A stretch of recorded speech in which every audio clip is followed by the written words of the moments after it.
tout d'abord, je tiens à corriger quelque chose qui a été dit. Le variant Delta+, c'est pas un variant israélien. Pas du tout. C'est un variant qui est apparu déjà dans plusieurs endroits, aussi en Inde, originellement, où justement, c'est un variant qui est en fait très similaire au Delta. C'est juste qu'il a un changement de plus. On ne sait pas encore comment ce changement affecte justement les infections. On pense qu'il peut aussi aider à une contamination un peu plus importante, mais une fois de plus, nous n'avons pas suffisamment de données, mais il a été déjà reconnu et isolé il y a à peu près 3-4 semaines. Maintenant, en ce qui concerne les autres variants, ça fait partie, entre guillemets, excusez-moi, du jeu avec les virus. C'est pas nouveau.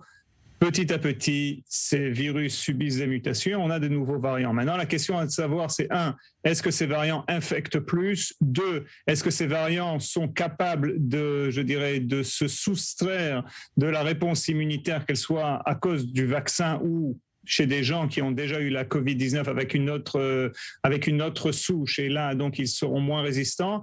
Et 3, est-ce qu'ils causent une maladie plus grave? Donc ça, ces paramètres sont toujours, présents lorsqu'on analyse un peu ces variants. Et ce que l'on voit, c'est justement avec le Delta, essentiellement, on n'a pas encore vu de maladie plus grave, mais on voit une contamination qui est beaucoup plus accrue. Et alors, finalement, on a un peu le sentiment, en Israël, comme au Royaume-Uni, qu'on va devoir vivre avec ces virus, avec ces variants aussi. Est-ce que vous êtes d'accord avec ce constat ou est-ce que vous pensez qu'il faudra revenir à des restrictions ?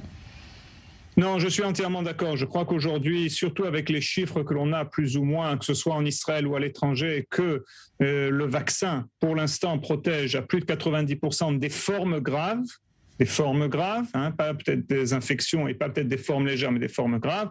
Donc oui, je crois qu'aujourd'hui, on est dans un scénario où il faut continuer ou apprendre à vivre avec la Covid-19. Et c'est en fait une infection où la population vaccinée sera moins sensible, évidemment, à la maladie. D'un autre côté, il faut aussi protéger quand même les gens qui sont plus à risque. Là, justement, on parlait d'une 3e dose de vaccin pour les gens qui ont un déficit immunitaire, pas pour toute la population, parce que je pense que c'est trop tôt. Et donc, oui, il faut apprendre à vivre et c'est évidemment faire cette dissociation entre deux choses. D'un côté, le nombre d'infections, parce qu'on voit que c'est essentiellement des enfants, et de l'autre côté, le nombre de cas graves qui, lui aussi, augmente, mais de manière, moins prononcée que ce qu'on avait vu au mois de janvier ou l'année dernière.